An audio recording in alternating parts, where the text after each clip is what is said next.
Dystopian fiction provides good critique of issues within society. Good morning or afternoon, page turner. I'm Marat, and today we're discussing dystopia. If you attended school English class for at least a few lessons every term over the course of 10 years, I assume you've heard the word before. A dystopia is, as Google Dictionary describes, an imagined state or society in which there is great suffering or injustice, typically one that is totalitarian or post-apocalyptic. In short, not really a place you'd want to live in. Dystopia is also a popular genre in fiction. To make use of all the generally negative themes at play in it, authors often use it to communicate problems that may arise in the near and less commonly more distant future in our society. Individuality is arguably one of the key themes in the genre, and Veronica Roth's 2011 novel Divergent gives an excellent, if not completely unrealistic example of how the world could be without it. Divergent takes place in a future version of Chicago in which it is forbidden to exit city walls, in a similar fashion to the Lorax. During the year of their 16th birthday, an individual must take a test that determines which of the 5 factions they will spend the rest of their lives a part of. If an individual doesn't fit into any one faction, they are labeled as a divergent and must be executed. With each of the 5 factions limiting you to one key value, your choices are as follows: put your piece in the same shaped hole or hold the cell for me.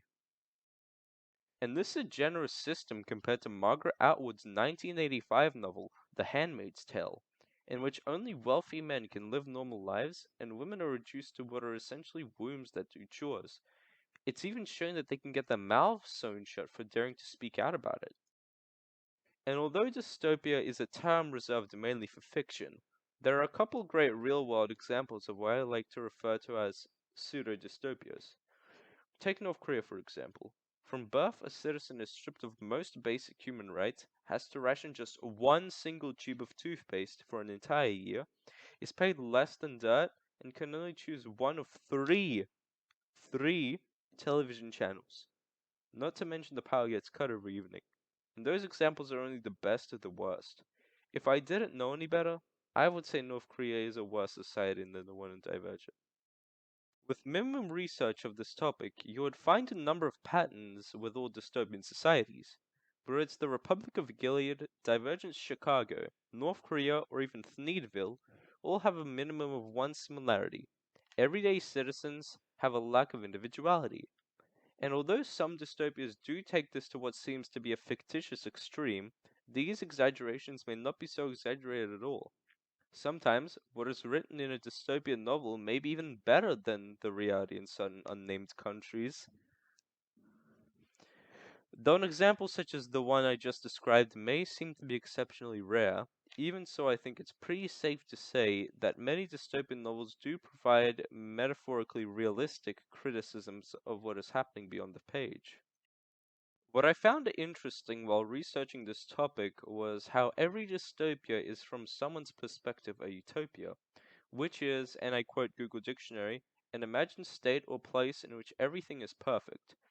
Said someone is more often than not the man, the one who is at the top of the food chain in this society, he who is the beholder who owns the eye in which the beauty of the subjectively perfect world resides. The rulers of these societies shape their clay world into what they think to be perfect, and often it means taking away what makes an individual an individual.